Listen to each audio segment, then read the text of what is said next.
O Livro dos Espíritos, a obra basilar do Espiritismo, apresenta em duas questões específicas alguns pontos muito curiosos sobre a evolução do homem, sobre a construção daquilo que seria o caminhar da nossa evolução. Em uma delas, Allan Kardec, indagando os espíritos sobre como que se dá o processo de desenvolvimento das características de cada um de nós, como é que nós somos criados, de que maneira isso se dá, os espíritos asseveram que nós, quando somos criados por Deus, somos criados simples e ignorantes. No sentido de nós sermos desconhecedores do bem e do mal, de nós não conhecermos absolutamente nada e termos uma caminhada toda para poder construir, a partir das nossas opções, o caminho que nós iremos fazer. Isso é uma das coisas mais belas que o Espiritismo nos apresenta, que é o dom do livre-arbítrio que todos nós possuímos. Então, somos criados simples, ou seja, nossa visão da vida é muito singela, não somos ainda capazes de pensamentos tão complexos, de raciocínios difíceis. Somos simples e ignorantes porque desconhecemos tudo. E aí, à medida que vamos evoluindo, nós vamos ganhando complexidade e, ao mesmo tempo, vamos tendo capacidade de sair da nossa singeleza e da nossa ignorância, porque vamos ganhando conhecimento. E na questão 120 do Livro dos Espíritos, Allan Kardec assevera que o caminho pelo qual nós trilhamos para alcançarmos a evolução é o caminho da descoberta através das experiências. Ou seja, o espírito, na visão daquilo que a obra básica nos coloca, ele não precisa errar para aprender o que é o certo. Nós não temos a necessidade de fazermos o que é errado para depois acertarmos.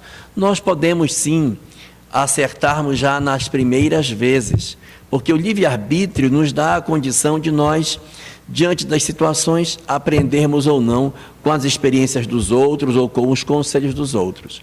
Mas alguns de nós somos mais teimosos, às vezes ouvindo os conselhos, vendo o que acontece com os outros, ainda assim nós teimamos e enveredamos por caminhos bastante tortuosos.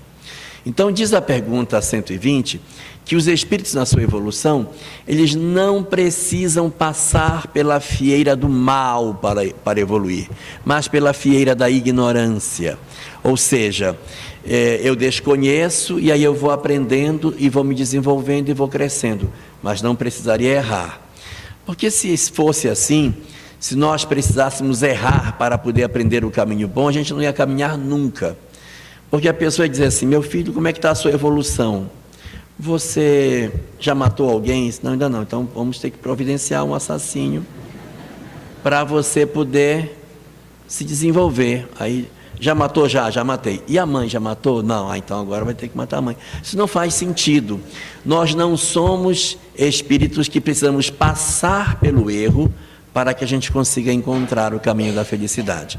Nós nos desenvolvemos a partir das experiências que a vida nos oferece. E é assim que nós vamos construindo a nossa caminhada. É assim que nós vamos fazendo o nosso próprio caminho. Então, essa mesma obra doutrinária nos assevera que esse caminhar que a gente vai fazendo, ele é um caminhar que depende fundamentalmente da nossa vontade. Nós é que decidimos o que é que nós queremos para nós. Mas existe um ponto da nossa evolução que apenas Deus é que comanda. Porque existe em nós um determinismo sagrado. Deus nos criou simples e ignorantes, evoluímos através da experiência, mas tem um ponto do qual nós não conseguiremos fugir. É o ponto de que todos nós, um dia, seremos espíritos evoluídos. Seremos almas felizes. Nós caminhamos na direção da luz. Aqueles de nós que acertamos mais, caminhamos mais depressa e alcançamos esse objetivo mais rápido. Aqueles de nós que somos mais teimosos, mais birrentos, que resistimos mais ao nosso processo de mudança, sofremos mais, demoramos mais, mas a gente também vai chegar no mesmo destino, ou seja, todos nós um dia seremos anjos. Todos nós um dia seremos espíritos de uma evolução significativa a partir do aproveitamento que faremos da nossa experiência. E nesse sentido, Deus criou um mecanismo para que Ele fizesse com que a gente pudesse se desenvolver. O que fez Deus? À medida que a gente vai se desenvolvendo, que a gente vai aprendendo, vai crescendo enquanto espírito, Deus vai selecionando os espíritos. Esses aqui é o grupo daqueles que mais rapidamente aprendem e evoluem. Então vamos tomar esses que são mais rápidos da evolução e vamos agrupá-lo num lugar. Tem esse outro aqui que é mais teimoso, que é mais difícil. Eles são espíritos que aprendem intelectualmente, mas o coração deles não muda. Eles chegam até a dizer assim: eu sei que eu estou errado, mas eu vou fazer. Para você ter uma ideia, tem espírito assim, que ele diz assim: não, eu sei que eu não devia fazer isso, mas eu vou fazer mesmo assim. Aí, você vai observando que à medida que a evolução vai se processando, os espíritos vão se separando. Eles vão criando como se fossem grupos. E a estratégia que Deus utiliza para o nosso crescimento é que os espíritos que são assemelhados, que eles convivam juntos nos mesmos planetas. Ou seja, se você tem uma coletividade de espíritos que aprende facilmente o bem e caminha com mais velocidade, você constitui com esses espíritos um planeta onde eles possam viver e se auxiliarem mutuamente para que eles possam crescer. E se eu tenho um grupo de espíritos difíceis, teimosos, arrogantes, orgulhosos, egoístas, descrentes, precisamos colocar esse pessoal junto. O objetivo de colocar esse pessoal junto não é porque Deus seja sádico, mas é porque é o mais lógico. Você coloca os assemelhados juntos e um vai lapidando o outro, um vai polindo o outro. Quando você vê, um arrumou o outro. A gente, quando faz a ornamentação de jardim em casa, a gente vai naquelas lojas que vendem plantas ornamentais e elas vendem também seixos. Já viram? Tão lindo aquilo. Tudo lisinho, né? Tudo tão perfeitinho. Você diz: nossa, mas como Deus é maravilhoso. Olha, Ele lixou uma por uma para ficar tudo redondinho. Não é verdade. Essas pedras, elas não são assim no começo. Elas são todas pontiagudas, cheias de ponta para todos os lados.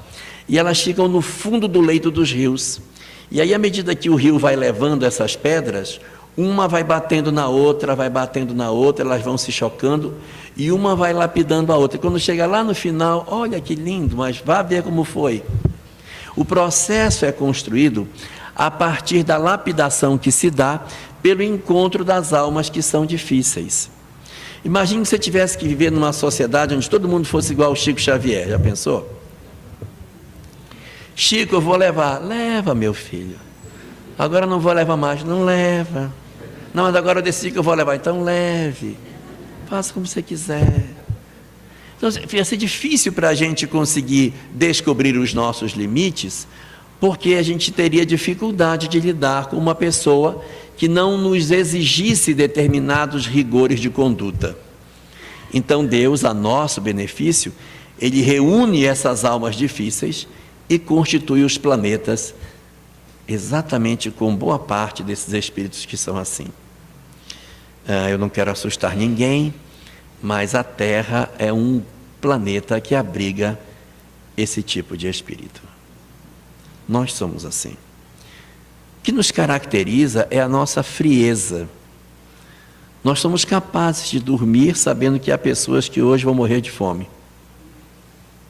Nós somos capazes de tomarmos uma decisão que a gente sabe que é errada, mas que o nosso orgulho manda fazer. A nossa consciência cobra e diz: não faça isso. Não, mas eu passo por cima dela e faço as coisas. Às vezes até com consciência já espírita, a gente ainda assim faz muita bobagem. Então, é esse lapidar, é esse processo de construção que Deus utiliza para o nosso desenvolvimento. E Deus tem uma coisa interessante. Que faz ele? Ele diz: eu preciso que esta pessoa que está com dificuldade, que ela se corrija naquilo que ela tem. Porque ela não pode continuar assim, egoísta, ambiciosa. Se olha, essa pessoa aqui é uma pessoa muito egoísta, demais, demais, demais. Então ela não vai mais nascer como filha única. Nós vamos colocar essa pessoa para nascer numa família de muitos irmãos, um quarto só. E assim, aquelas famílias que a gente não sabe de quem é a roupa, vocês sabem?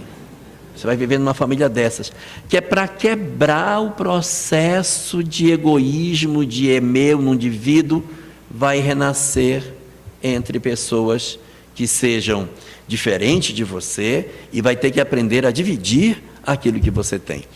Então, o que faz Deus? Quando Ele percebe que a gente tem uma imperfeição moral, Ele nos leva a experiências que façam essa lapidação do nosso seixo. Se você tem o seixo que você ele é pontiagudo, então Deus vai levar você a uma experiência para lixar exatamente essa imperfeição que você tem. Longe de mim a querer assustar alguém, mas as experiências que a gente vive na Terra são exatamente experiências para que a gente consiga domar muitas das nossas más tendências. Então o desenho é feito mais ou menos assim. Após a morte, quando os espíritos retornam para o mundo espiritual, existe um acentuado processo de revisão dos nossos valores. A gente tem mais tempo para pensar na nossa própria vida. Por quê?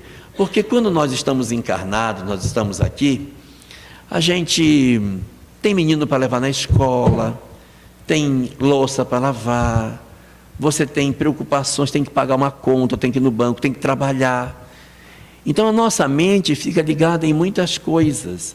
E as bobagens que a gente faz, quando a gente lembra, não gosto nem de lembrar disso, e joga para baixo. Quem já teve algum processo desse deve lembrar. A gente, quando faz bobagem, quando lembra, nem me fale nesse assunto. Quando eu lembro, digo, ainda deixa eu esquecer isso, que isso é horrível. E eu vou levando a minha vida. Por quê? Porque eu tenho tantas preocupações que dá para levar. Quando chega a desencarnação, o que é que vai acontecer? Não tem mais menino para levar na escola. Não tem mais trabalho. O gás não acaba. Então fica só você e você. Você fica só para você. E tudo aquilo que você disse, não quero nem mexer com isso, tudo isso que está embaixo vem para cima. E aí você vai relembrar, nossa, que fiz, meu Deus. Nossa, que eu fiz com fulano, meu Deus, eu não podia ter feito isso. Todas as culpas que a gente tem, elas conseguem ter muito mais acesso às nossas mentes, exatamente pelo fato de que nós agora não temos outra preocupação. O único objeto de preocupação agora somos nós mesmos. Então a gente fica muito mais exposto, a gente lembra com muito mais facilidade. E o que é pior, como nós não temos mais o corpo físico que abafa a nossa lembrança, não temos mais o corpo físico que nos faz dormir. Não estou querendo apavorar ninguém não, tá? Mas não temos mais o corpo físico que abafa a lembrança, não temos mais o corpo físico que deixa a gente dormindo 8 horas por dia. Você vai ter muito mais tempo para pensar em você. Então nós nos defrontamos conosco mesmo. É por isso que em tantas obras e mensagens espíritas existe muito a frase que diz que a desencarnação é o encontro com a própria consciência. É você encontrar com quem realmente você é e que durante a vida física a gente passou tanto tempo sem se dar conta disso. Então, quando nós chegamos no mundo espiritual, que a gente percebe quem nós verdadeiramente somos e tudo aquilo que a gente acabou não fazendo dentro do que poderia ter feito, surgem em nós 2 sentimentos. Primeiro, o desejo de mudar e segundo, o desejo de voltar. Eu quero voltar. Me dê a chance de voltar. Eu não quero mais fazer o que eu fiz. Agora eu entendi. Sabe, eu tinha esse meu irmão que eu não me dava bem com ele. A gente até brigou na partilha, que coisa para descobrir se tem amor entre irmãos é partilha. Então, agora eu entendi, eu não vou mais criar problema. Eu quero ele como meu irmão. A gente agora vai se entender, porque agora eu entendi. Eu não podia ter feito o que eu fiz. Eu fui muito egoísta. Eu errei. Eu não podia ter feito. Então é comum o espírito sentir um processo de sensação de fracasso, um sentimento de culpa no mundo espiritual. E o que precisa ser feito? Precisamos corrigir a rota. Precisamos oferecer às pessoas, aos espíritos, a oportunidade de elas se melhorarem. Porque elas estão no mundo espiritual com as lembranças do que elas fizeram. E essas lembranças não lhes deixam ser felizes. Nenhum espírito no mundo espiritual que carrega culpa consegue ser feliz. Não tem como. Se nós carregamos culpa, automaticamente somos almas infelizes. Eu preciso tirar tudo que eu tenho dentro de mim que me faz sofrer.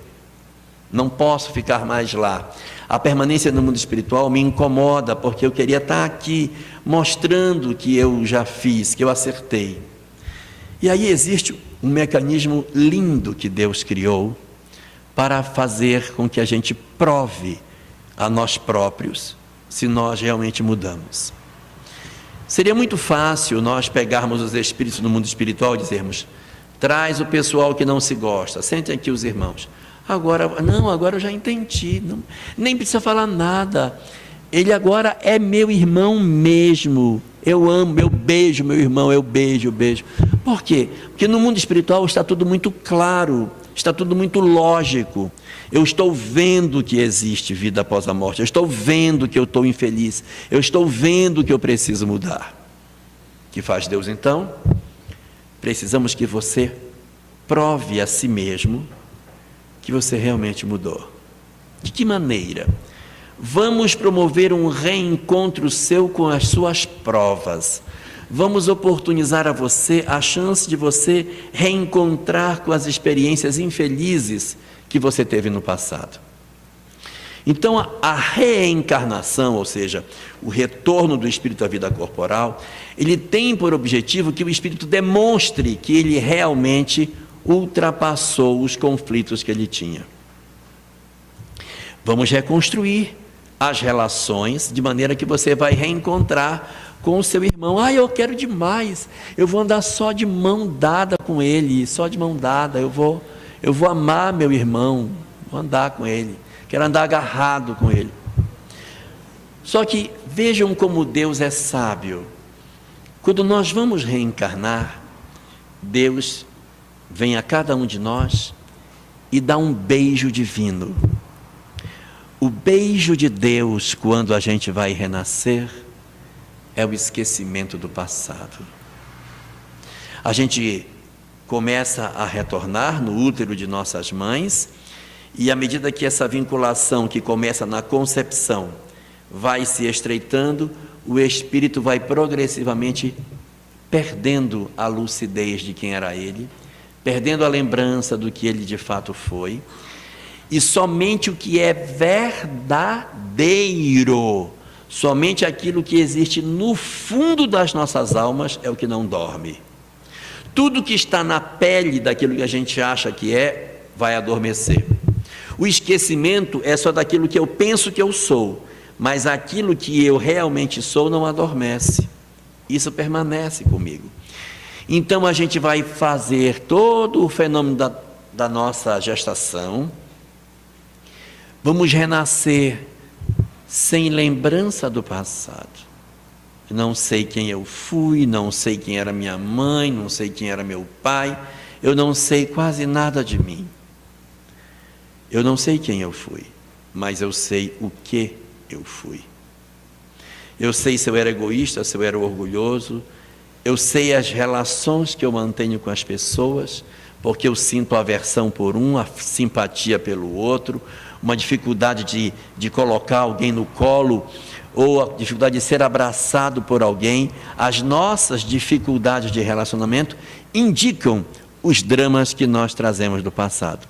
Então, esses dois irmãos que no ontem tiveram uma dificuldade, se verdadeiramente isso estava de fato já colocado no íntimo da alma, ele vai renascer e vai fazer um novo caminho.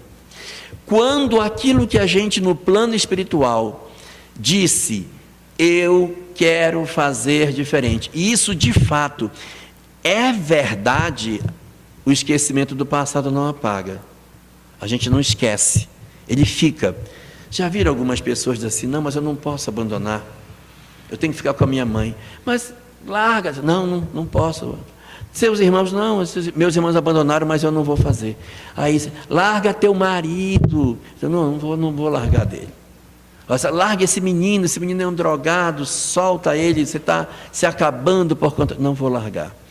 Quando essas coisas acontecem, é um sinalizador que algo que existia em nós e que a gente aparentemente esqueceu, esse gatilho não está esquecido. E a gente permanece durante a existência, sem lembrar exatamente o que era, mas existe um chamamento, um clamor dentro de nós, para que a gente faça aquilo que está desenhado. Então, nós renascemos, e para que a gente possa vir à Terra, nós trazemos uma programação espiritual, que é uma programação de mudança. Nenhum de nós faz uma programação espiritual para ser do mesmo jeito que era. Todos nós renascemos para mudar em pelo menos alguma parte da nossa vida, pelo menos uma. Algumas pessoas, as dificuldades, elas estão nas doenças que elas trazem, das enfermidades do corpo físico, que elas percebem, nossa, é uma doença atrás da outra, um drama. É uma situação. Tem outros que o drama não está no físico, é saudável, mas o drama está na família.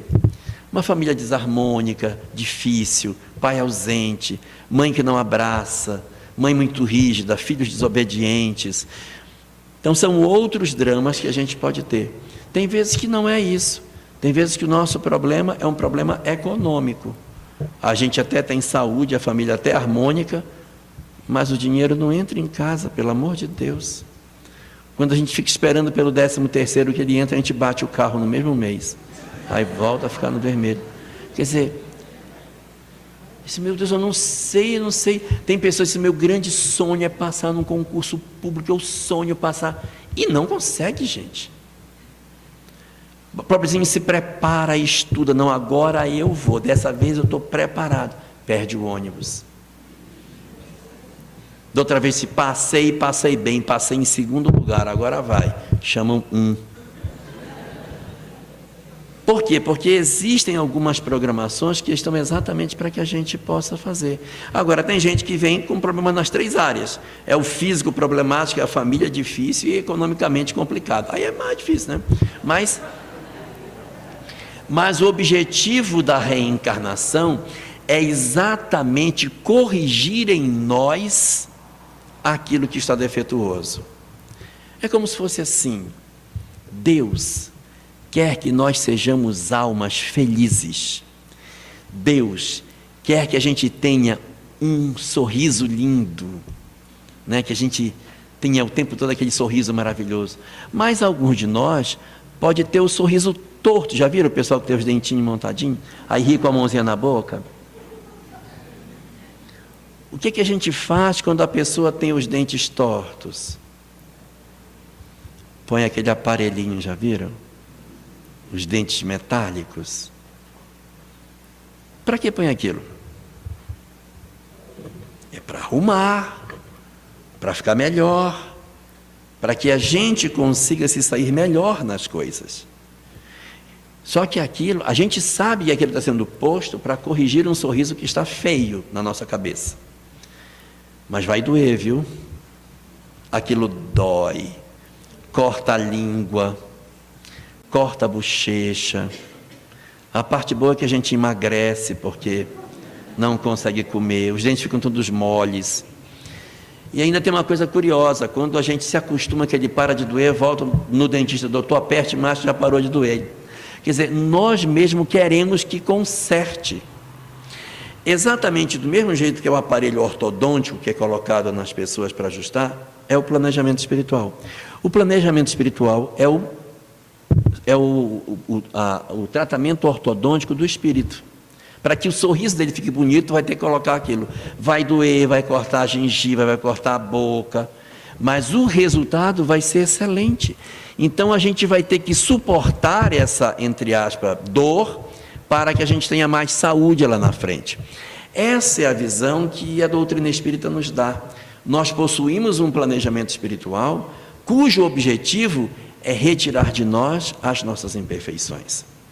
É aquilo que muitas vezes a gente diz assim: quando eu era mais jovem, nossa, eu era muito egoísta, mas aí eu passei por tanta dificuldade, hoje eu mudei muito. Aí você vai perceber que as experiências que a vida trouxe modificaram você, mudaram a sua vida. Eu vou contar um segredo para vocês.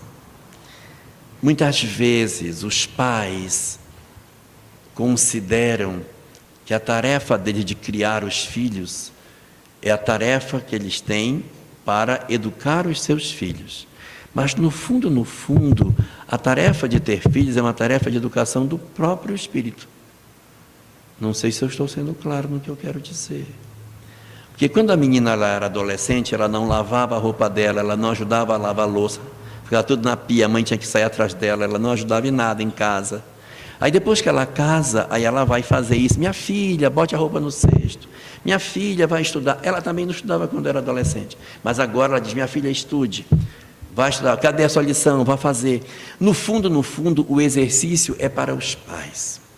Somos nós que estamos nos desenvolvendo. Na tentativa de lapidar o outro, eu estou crescendo. Na tentativa de eu ter mais paciência, de eu sentar, de eu não desistir do outro, de eu avançar com ele, eu estou fazendo um grande processo de crescimento. E eu estou achando que eu estou aqui a serviço de Deus unicamente para dar uma orientação para meu filho, como se eu fosse um espírito superior que estou ajudando meu filho. Não, na verdade, a tarefa da maternidade e da paternidade é uma tarefa para a lapidação dos próprios pais, em primeira instância. Nós é que estamos em processo de melhoria, à medida que nós nos envolvemos com a melhoria dos nossos filhos. Então, esse planejamento espiritual, ele tem um objetivo muito claro: oferecer para nós as experiências que a gente precisa para que a gente consiga crescer espiritualmente. Esse é o grande objetivo. Por que eu tenho uma vida difícil? Nossa, puxa, Deus poderia ter me dado uma família melhor. Essa é a melhor. Pode não ser melhor no seu conceito, mas para você é. Então tem muitas experiências que a gente desconhece. Às vezes você tem uma moça que ela é difícil, ela gosta da noite, ela fez muita bobagem e desencarnou com uma história muito triste com relação à noite, a orgias e tudo mais. E agora? Vamos reencarnar essa moça onde? Lá na casa daquele pastor protestante bem rígido. Vai nascer lá. Então ela não sai se não for acompanhada. Aí, coitada dessa moça, gente, que pressão que ela sofre, coitadinha. Você não sabe. Deixe que Papai do céu sabe muito mais do que nós sobre as nossas histórias. Então a gente tem que entender como é que as coisas funcionam. O grande problema, na verdade, começa quando a gente descobre essas coisas tardiamente. Quando a gente descobre isso, que a vida é assim, depois que nós já nos decepcionamos com a vida. Por quê? Porque eu queria que a minha vida fosse de um jeito, a vida de outro.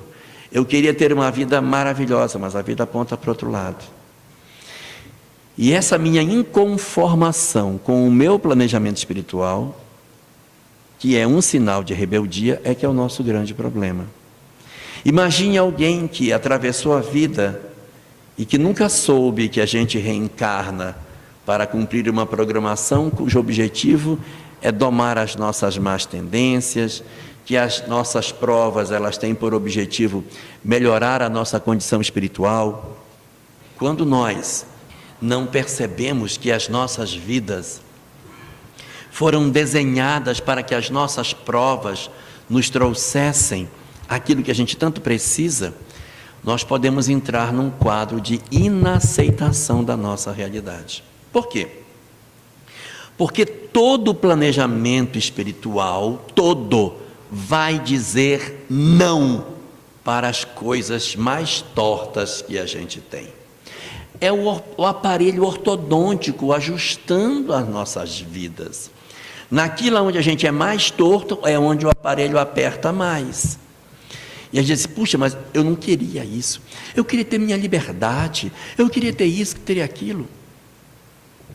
E exatamente aonde o espírito ele é mais imperfeito, exatamente ali as provas da existência costumam fechar as portas para ele. Exatamente para permitir que o espírito mude.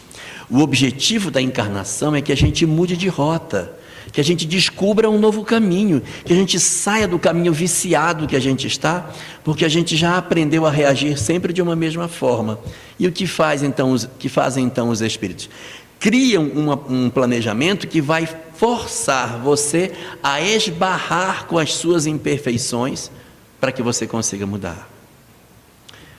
O problema acontece quando nós não aceitamos as provas que a vida nos dá.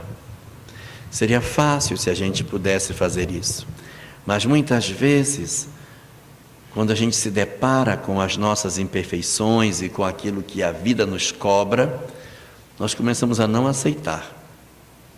Eu não queria ter o corpo que eu tenho, porque eu vou para a escola e as pessoas criticam o meu corpo, as pessoas me humilham, eu sou muito humilhado, porque eu não tenho o corpo que eu gostaria de ter.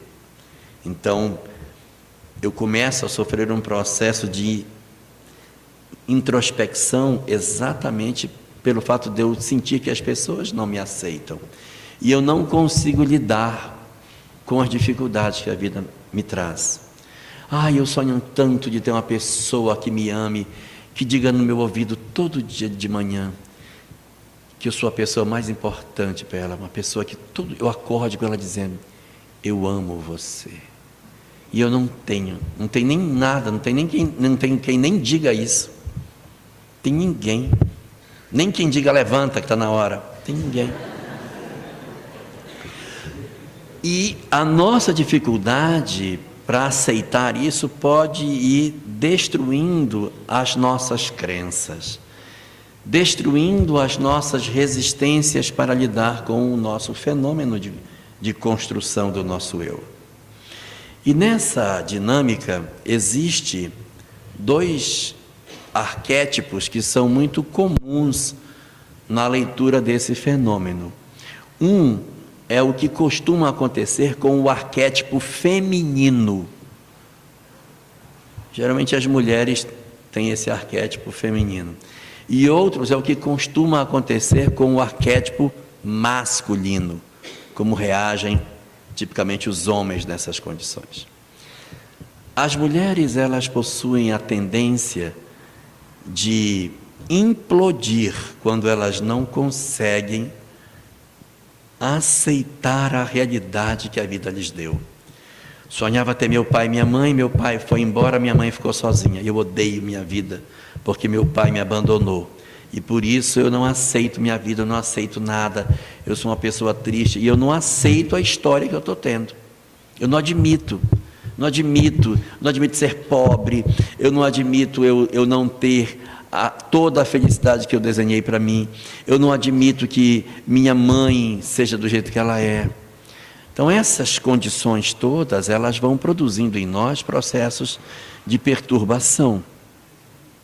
O Espiritismo diz que no arquétipo feminino, nós vamos observar 3 características das mulheres. A tristeza, que é uma delas, é uma característica da qual elas se trancam em si próprias e elas não querem mais conversar com ninguém, pela inaceitação das suas vidas. A segunda, além da tristeza, eu tenho um segundo ponto, que é o medo. O medo é a pessoa não quer mais sair na rua, não quer mais ter contato com ninguém, não quer mais ter acesso às pessoas, ela se tranca, se fecha.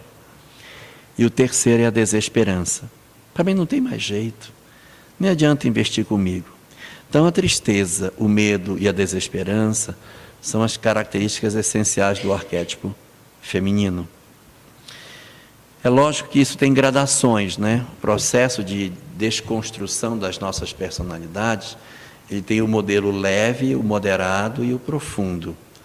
No modelo leve, as pessoas trabalham, levam suas vidas, mas elas choram quando estão sozinhas.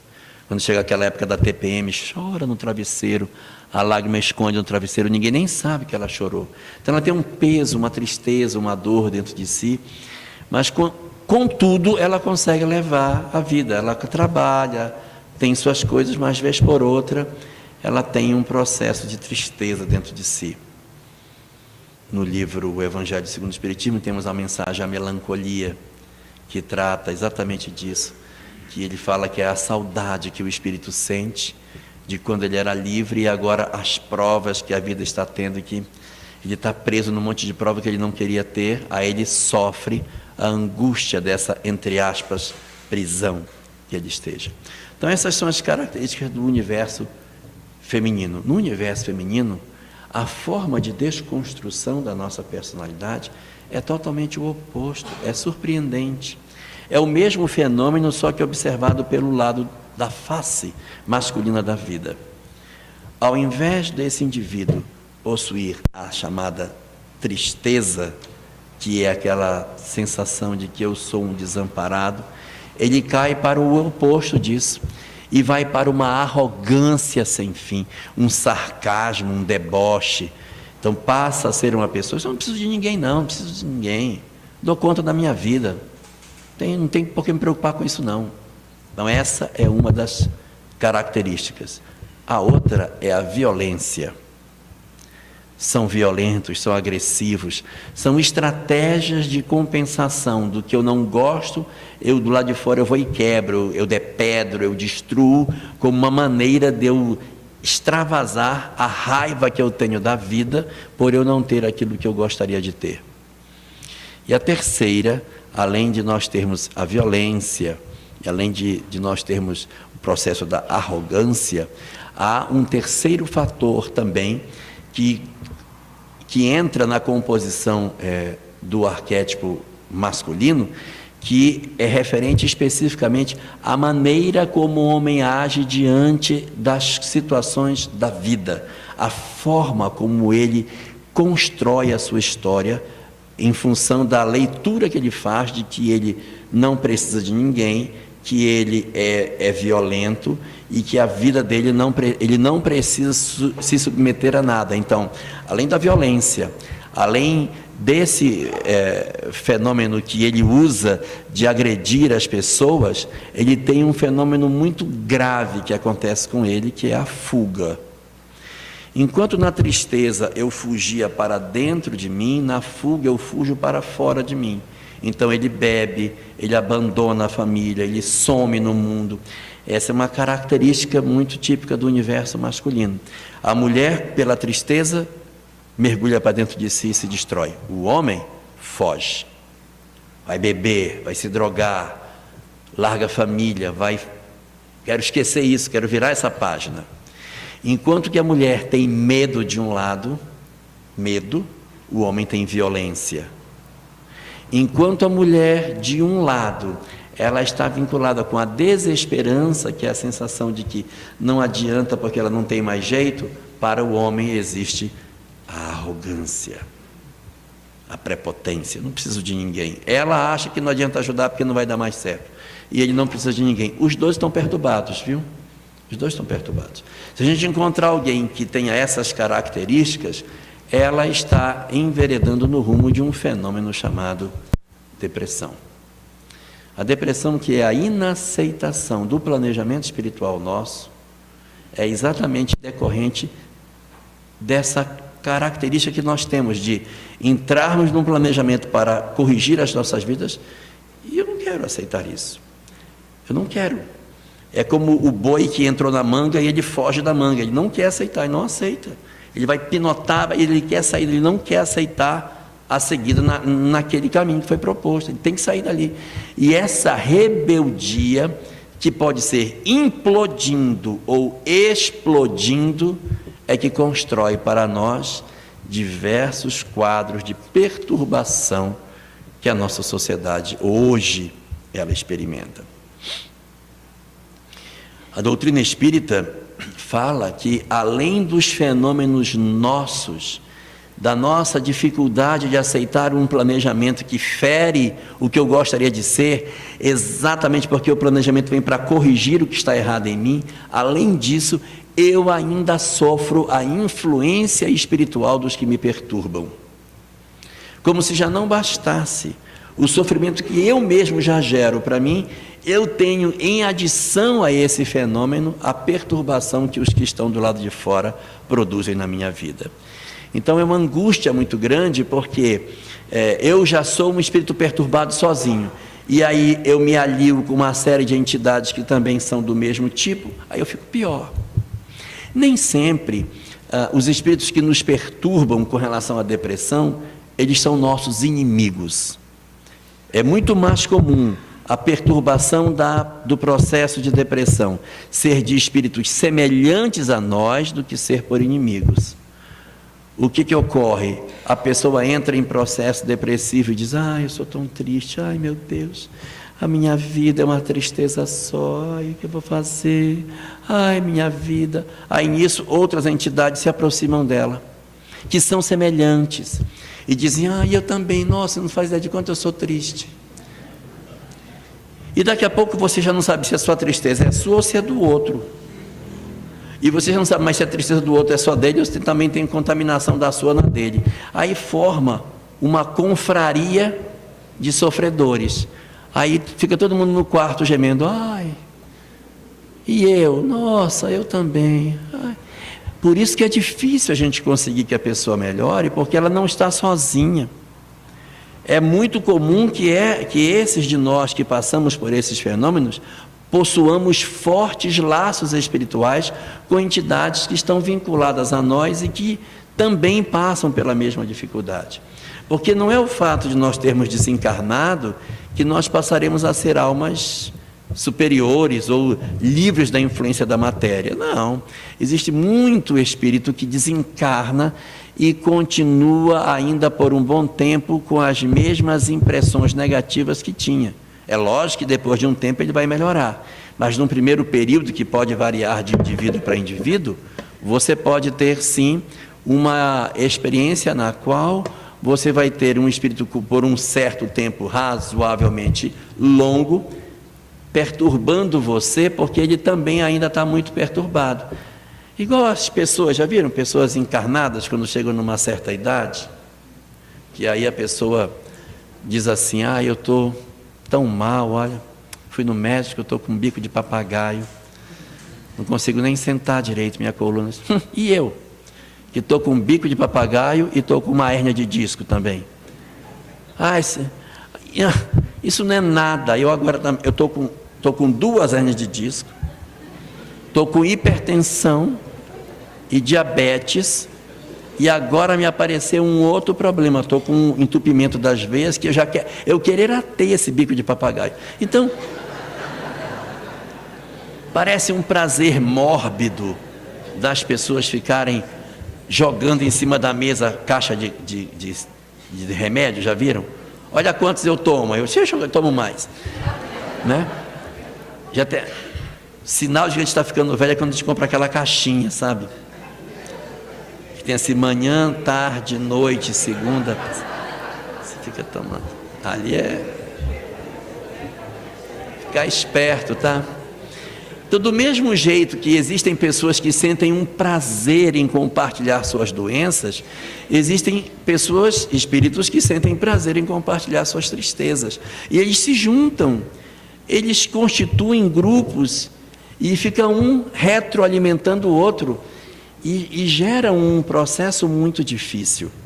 Se a gente não cuidar, as pessoas passarão do estágio leve, no qual elas não têm problema com o trabalho, elas levam a vida com um razoável equilíbrio, choram um pouquinho de vez em quando, tem aquele pezinho no coração, mas elas conseguem passar às vezes uma vida inteira sem ter uma mudança grave do quadro.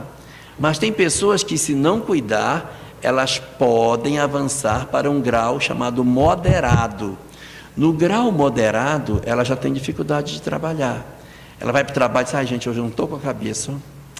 Já cheguei tarde hoje, que eu tive uma dificuldade enorme de acordar e acho que eu não vou nem ficar até o final do expediente. Depois do almoço eu vou embora, porque eu estou assim, sei lá, eu não estou bem. Aí vai embora. Aí chega em casa, eu vou dormir. Vou tomar só uma bandinha de Rivotril para dormir. Amanhã eu vejo o que eu faço. E aí a pessoa vai vivendo. Aí o trabalho já não é... Meu filho não me traga problema, eu já tenho problema demais, não quero nem saber. E as pessoas vão se retirando da vida de relação, elas vão se apagando na vida de relação. Quando a gente está nesse grau, nós estamos no grau moderado. O trabalho está prejudicado e as relações sociais estão prejudicadas. Geralmente os relacionamentos afetivos se desfazem, as pessoas não conseguem manter os relacionamentos, o parceiro abandona. É bem difícil, né? Principalmente quando esse parceiro é o homem. O homem tem mais tendência, isso é muito problema para a minha cabeça.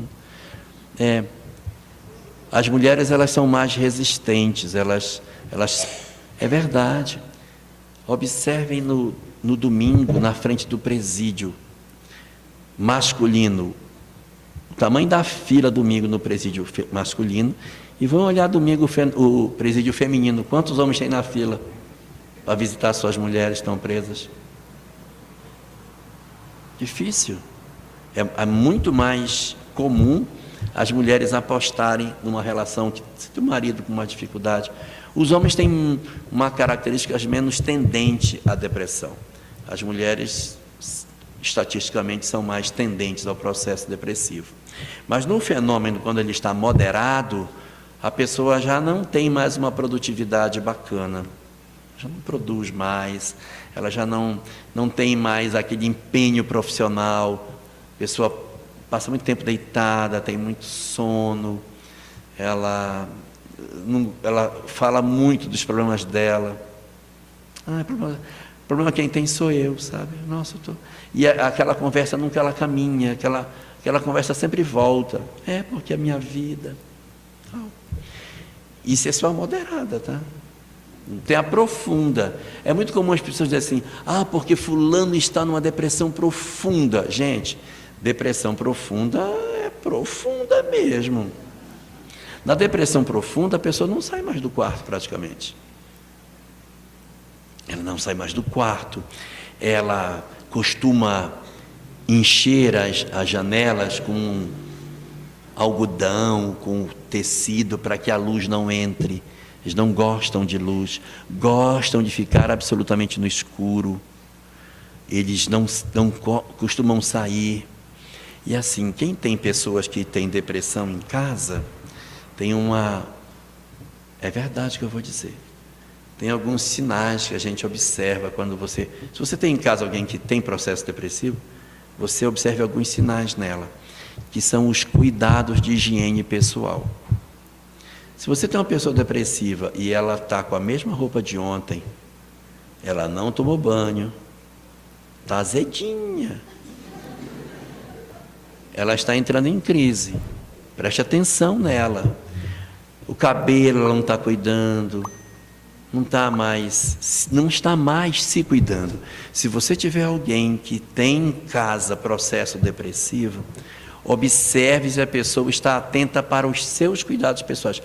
Não precisa você dizer: escovou dente, você tomou banho. Você observa se a pessoa está escovando os dentes, se ela está tomando banho direito, se ela está se alimentando, se está dormindo na hora certa.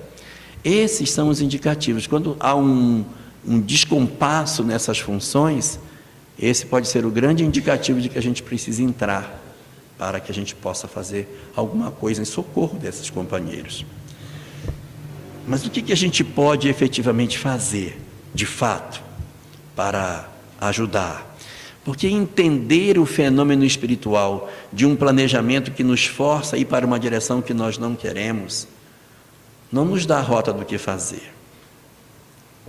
Identificar o processo depressivo nas nossas vidas também não nos resolve. A gente precisa saber o que fazer quando a gente está num processo depressivo ou quando a gente tem em casa alguém que passa pelo processo de depressão. 5 são as estratégias para a gente usar.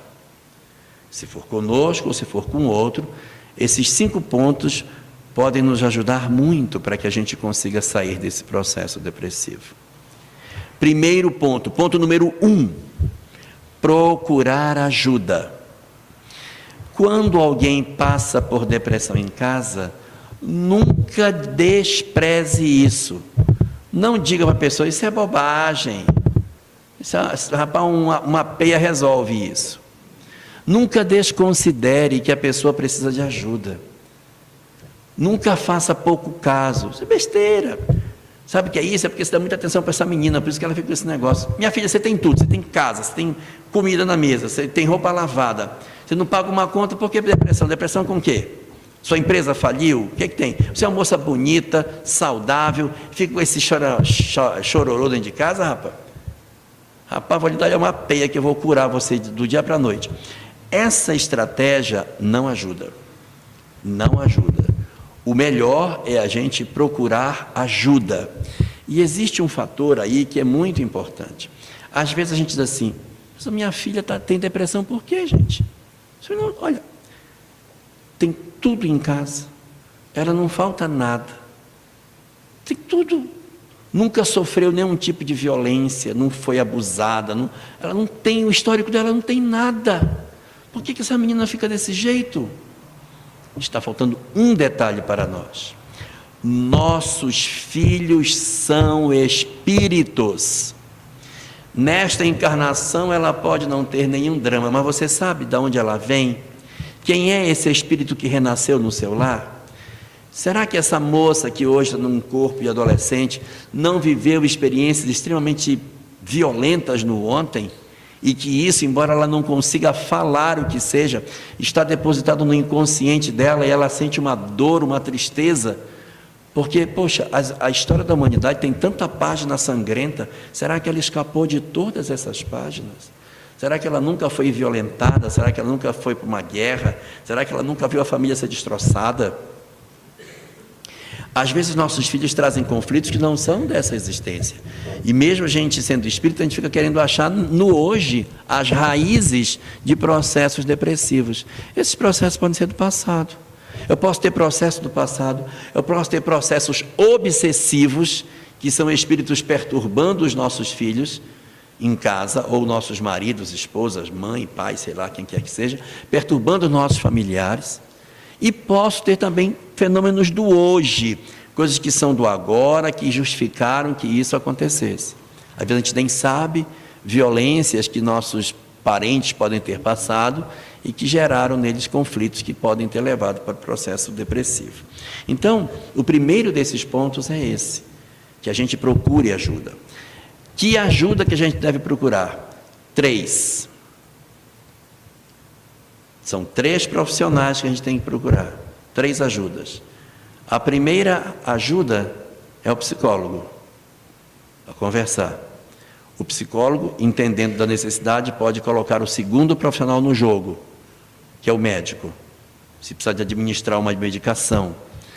A gente não deve abandonar medicação considerando que é uma questão espiritual, porque a pessoa precisa de uma muletinha para ela andar até ela conseguir se libertar do processo depressivo. Tem vezes que só o diálogo é suficiente, só mesmo o psicólogo resolve. Tem vezes que tem que entrar o psiquiatra na jogada. E o terceiro é a fé, é procurar um núcleo religioso onde essa pessoa possa participar. Se ela gosta de espiritismo, espiritismo. Se ela gosta de igreja católica, coloque ela lá. Se ela gosta da igreja protestante, leve na igreja protestante, mas leve a pessoa em algum canto. Ela precisa ter uma conexão com o divino para que ela consiga melhorar. Então, a gente, quando fala dessa questão da depressão, é muito importante entender que uma depressão em casa é como se você estivesse numa guerra. E na guerra a gente não escolhe arma. Ninguém vai para a guerra só com marinha, só com exército e só com aeronáutica. Quando vai para a guerra vai com tudo. Vai com exército, marinha e aeronáutica. A marinha é o psicólogo que vai cuidar das lágrimas, das águas das lágrimas. O exército é o médico que vai cuidar do corpo físico. E a religião é aquela coisa mais etérea, que é a aeronáutica, que vai cuidar dos aspectos mais espirituais que a gente tem. E ainda tem mais duas forças auxiliares, que é o bombeiro, que são os amigos, e a PM, que é a família. Então, esses 5 é que tem que ir todo mundo para a guerra, senão a gente vai perder. Então, esse é o primeiro ponto. O segundo ponto que a gente precisa cuidar para que a gente consiga sair desse processo depressivo. Não deixa a pessoa se isolar. Não deixa ela ficar no quarto. Mas não critique. Olha aí, está no quarto de novo, enfurnada aí, parece uma doida. Não resolve. Convide para sair, ao invés de dizer assim, olha aí, você ficou o dia inteiro aí dentro? Ficou aí, convide para sair. Nós estamos indo lá na pista para caminhar, vem com a gente, troca de roupa, vamos lá. Chama a pessoa para sair, tira a pessoa desse buraco onde ela se colocou. A depressão é um buraco, ela está cavando um buraco para se esconder. Tira ela do buraco. Então convide, leve ela para algum canto. Quando levar, bota uma roupa colorida nela, não põe a roupa cinza não, põe um trem mais alegrinho, faz a pessoa caminhar. Você tem que fazer algo para que a pessoa se sinta mais integrada com a vida, senão ela vai se esconder no buraco da depressão profunda. Nós não podemos deixar isso acontecer. O terceiro desses pontos é quando a gente passa para essa pessoa a percepção de que ela é útil. A pessoa não pode ter a sensação de que ela é inútil. Eu sou peso para a família. Eu sou uma cruz que as pessoas carregam. Ela precisa ouvir a informação de que ela é útil. Leve essa pessoa para fazer algo de útil. Mas eu não sirvo para nada, serve. Leva, coloque ela num trabalho de alfabetização de adultos. Uma coisa linda de se fazer é alfabetizar velho. Você vê uma pessoa se libertar da escravidão de não saber ler, fazendo letras. Mas eu não sei nada. Mas você não sabe ler? Ensina uma pessoa a ler. Ensinar uma pessoa a ler é tirar a pessoa de uma escravidão absurda. Então, coloque essa pessoa que está depressiva para fazer alguma atividade, que ela se sinta participante da sociedade em que a gente vive. Isso é muito importante. Fazer algo em prol do semelhante. Não naquele sentido que às vezes as pessoas dizem, minha filha, você precisa ver sofrimento, é lá no hospital. Lá é que tem sofrimento. Aí a pessoa vai, aí volta de lá, joga a bolsa e diz, nossa, agora eu estou bem, porque eu pensei que eu estava mal, mas encontrei uma criança lá que ela tem lúpus, câncer, não sei o que. Isso não é isso. Eu não preciso encontrar uma pessoa mais desgraçada que eu para eu ficar bem. Isso é sadismo. Na verdade, é você saber que você, mesmo com as fragilidades que você tem, você pode ser útil para o outro. Então, que a gente seja útil para as pessoas com as condições que a vida nos oferece. Então, essa é a grande sacada para a gente poder fazer o que a gente tem para realizar. Quarto desses pontos, importantíssimo, é a gente fazer o fortalecimento da nossa fé. Uma família que enfrenta processo depressivo precisa orar. E eu não estou falando de espiritismo, estou falando que tem que orar. Se for espírita, faça culto do evangelho no lar. Mantenha um trabalho de oração, para que a fé penetre aquele lugar, para que exista espaço para os espíritos trabalharem. Se é de outra religião, que se ore mais, que se procure a conexão pela fé. E um dos grandes instrumentos para que se consiga ter fé, diz a doutrina espírita, é a prática do bem. Quanto mais você faz o bem, mais você sente o prazer de fazer o bem. E esse gozo que vem de fazer o bem, conecta com os espíritos e fortalece a fé. Quando você deixa de ajudar o outro, você fecha esse canal e se sente mais sozinho. Então, o próximo, segundo dizem os espíritos, é a ponte que nos liga a Deus. porque é o grande instrumento que a gente tem para poder fazer a nossa mudança. E o quinto desses pontos, sem os quais não adianta fazer nenhum dos outros quatro, é a mudança de hábito. Precisa mudar os pensamentos e precisa mudar as palavras. Fazer uma dieta de parar de reclamar da vida, de ser ranzinza, de criticar os outros, de ficar o tempo todo, olha aí, você é muito ridícula. Às vezes a pessoa que é depressiva, ela agride para poder chamar a atenção. A pessoa, você tem que estimular a pessoa a sair desse estado de gemessão. Que a pessoa fica, eu sofro tanto. Não sei nem por que eu vivo, sofro tanto, meu Deus. Todo dia eu pergunto para Deus, Senhor, por que não me levou? Queria tanto ter me levado. Então, a pessoa tem que sair desse estado. Nós não podemos permanecer num estado em que a gente geme noite e dia. Precisa mudar os pensamentos, precisa mudar as palavras. Pessoas, para mim já não dá. Tem que sair desse estado de tudo é ruim, tudo está ruim, nada presta. Tem que mudar. Tem que procurar uma nova forma de funcionar, mudar os hábitos, mudar as leituras, mudar os filmes que ouve, que assiste, música. A pessoa está depressiva e fica ouvindo Marília Mendonça, não vai curar nunca. Tem que procurar outra coisa, né? Quando estiver fora da depressão, vá ouvir, é bom. Mas assim, se você não está bem, escolha as músicas que você ouve, os filmes. Eu estou depressivo, então vou assistir Sexta-feira 13. Não assista. Procure uma coisa. Então, você tem que mudar os hábitos. Eu tenho que mudar meus pensamentos, mudar as minhas palavras e mudar as minhas atitudes. Se eu não fizer isso, não vai dar certo. Não vai funcionar.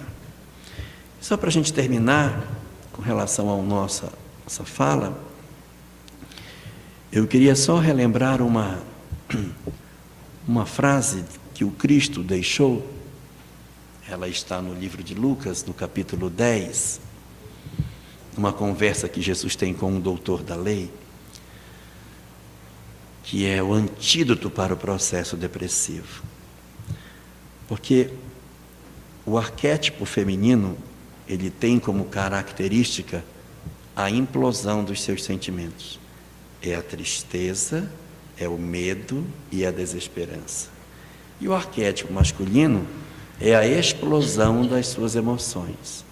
Ele sai para outro lado, sai para a arrogância, para a violência e para a fuga. Então, a tristeza é uma fuga para dentro de si, e a fuga é uma fuga para fora de si. Às vezes ele não foge de casa, mas ele fica ali dentro de casa, ele não contacta com mais ninguém. Teu filho deu problema ali, vai lá. É fuga. Então, quando a gente foge para dentro e foge para fora, é porque está faltando alguma coisa. A mesma coisa com relação ao medo. O medo é eu não querer contato com as pessoas, e a violência é eu querer agredir as pessoas. E a desesperança é a sensação de que ninguém pode me ajudar, enquanto que a arrogância é a sensação de que eu não preciso da ajuda de ninguém. Ao invés de nós termos essa arrogância ou essa desesperança, que a gente cultivasse um outro sentimento que resolve esses dois, que é o amor a Deus. Se você amar a Deus, você deixará de ter arrogância e deixará de ter a desesperança. O amor a Deus é o antídoto para essas características. Com relação ao próximo, você vai ver que um lado é o medo e o outro lado é a violência. O antídoto para esse é o amor ao próximo, para não ter nem medo e nem violência. E com relação a si próprio, um lado é a tristeza e o outro lado é a fuga. Então é amar a si mesmo.